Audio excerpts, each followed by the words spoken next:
Okay, so I know you guys read this chapter earlier last week, but just to go over some of the things, it's a really interesting way the chapter begins, and I'm just going to go over some of the annotations that I have for it. Hopefully you can see them okay. I will upload them to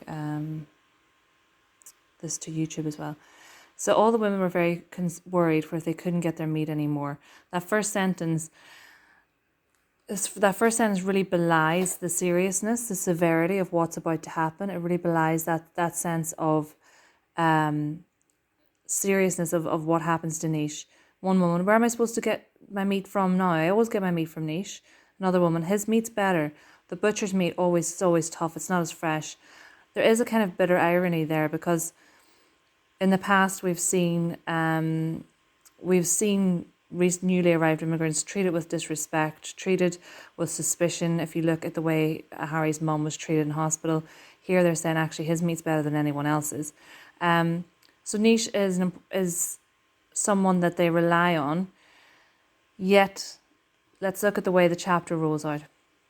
One woman, I know, what are we supposed to do now? That comment, what are we supposed to do now? Not what will happen to him, but what will happen to them. So there's a real sense of like self-concern. They're not concerned about Nish or his family. They're concerned with where they'll get their meat from. It was too late to do anything. They were already taking Nish away. I really don't feel like anyone other than Harry is hoping to do anything. I think Harry's the only one who was going to do anything. They were already taking Nish away. He was shouting and screaming like an alien. These are kind of unfortunate choice of words here. Obviously, the term alien is used to describe someone who is in the country illegally. They're illegal aliens. And it's interesting that Harry describes him in that way.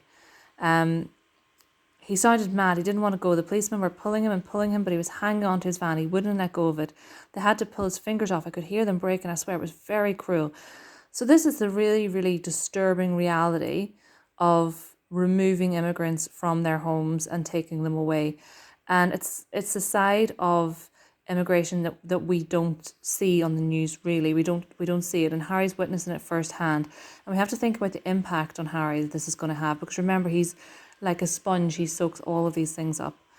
Watch doctor, leave him alone, bully. Fruit man, about effing time, send him home. So here we have this, he documents this split in reaction, this split in the community. So one side of the community are saying, just leave him here, don't do this. The other side is saying, yeah, send him home. So it shows a real split, a real kind of, a real contrast in reactions. And when you did your research on the hostile environment policy as well, it's very clear the role the media as well has had to play in how people react to illegal immigrants. It felt too crazy. It wasn't fair. He didn't even poison anybody. I wanted to help him, but the policemen were in the way. They'd spray acid in my face. Nish's wife fell over. The policeman pushed her. I saw with my own two eyes. Her shoe fell off. I picked it up for her. She was crying. Her toenails were painted red. They looked crazy and lovely. Her lips were red as well. There was meat everywhere. People were stealing it. I wanted to kill them. So we have this, like, all these short sentences, and they really convey the immediacy of the scene and the details, the fact that he can see her toenails are red. There's just this massive lack of dignity, a massive loss of dignity in their being taken away and being removed. Naughty. Oh, I put that back, you thieving bastard. Piss out. F off, Baldy. So as a community, there's a real lack of collective compassion. You get the impression that literally no one cares. Their only concern is for the fact that they won't have a good butcher anymore. More policemen came to stop the thieves. They locked up Nish's van so nobody could get inside. Then they took Nish and his wife away. They put chains on their arms. Both of the two of them were crying now. It made my belly go cold. So look at Harry's physical reaction to fear and physical reaction to sadness. Nish is from Pakistan. I saw the flag in his van. It has a star and a moon. It's my second favourite flag after Ghana. So the star becomes very symbolic. So the star is carried on in the next chapter as well. So when you watch the next video, you'll see the star, the symbolic significance of the star. When there's a star on the flag, it stands for freedom. The star points in all directions. It means you can go anywhere you want. There's something bitterly ironic in that, because obviously they can go anywhere they want, but not here, not London. That's why I love stars, because they stand for freedom. Me, did they poison somebody? Noddy, no, they didn't poison nobody. Why are they taking them away? Lydia says, advise yourself, you're so lame. So Harry has this real sense of justice embedded within him, and he doesn't understand why, if someone hasn't done something wrong, why are they being removed? Noddy, they just lost their ticket, that's all. Me, what ticket? Dean's mama, I never knew they was illegal. Their mince is better than the crap you get off the butchers. His is all fatty. So look at this colloquial language here, the use of this colloquial language. Their mince is better than the crap you get off the butchers. This association with legitimate immigrants being better in some way, or someone who is native, like a native person, their meat, their produce being better than somebody who's arrived from another country. Noddy takes a more compassionate view. I suppose their luck had to run out sometime. 3 points, please, love. So quickly it goes back to business as normal, and it's quite sad how quickly it goes back to business as normal. And Dean's mama goes on and she's buying socks, and everyone's just moving on with their life. It seems wrong that the focus has suddenly gone from being on Nish losing his livelihood and his wife, and they're being basically deported, to everyone standing around the marketplace buying their items.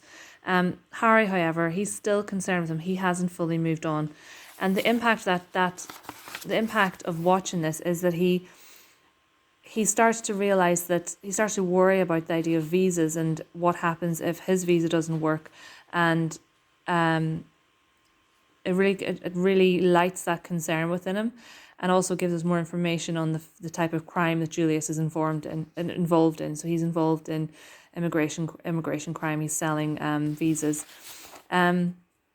Then we have just at the end of this chapter, which I think is really important, just look at really quickly. Sorry. Yeah, so he says here we have the scene, the turning point. I think I talk about this in the next video a little bit, where Mama catches Jordan and Harry throwing stones at the bus, and Harry actually swears at his mum, and his mum basically beats him as punishment. And that last paragraph is really tragic and sad. I definitely think it's worth noting all of the things that Harry believes is gonna happen because of him and because of what he's done, and this sense of guilt he carries around with him all the time. Okay, so click on the next video to watch the annotations of the next chapter.